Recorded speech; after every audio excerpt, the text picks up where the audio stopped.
फिकर दा सिज उभरदा है सुचैनिया शाम थी वेंदी। ख़यालां विच सकून अजकल गुलेंदियां शाम थी वेंदी। उन्हां दे बाल सारी रात रोंदन बुख तो नहीं समदे। जिन्हां दे कई दे बालां कूं खिडेंदियां शाम थी वेंदी। गरीबां दी दुआ या रब खबर नहीं किन करेंदा है। सदा हजवां दी तस्बीह कूं फिरेंदा शाम थी वेंदी।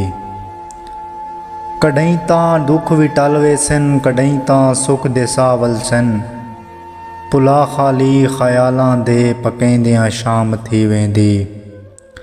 मेरा राज़िक रियायत कर नमाज़ां रात दियां कर दे। जो रोटी रात दी पूरी करेंदियां शाम थी वेंदी। मैं शाकिर बुख दा मारा हाँ मगर हातिम तो घट कहनी। कलम खैरात मेडी है चलेंदियां शाम थी वेंदी।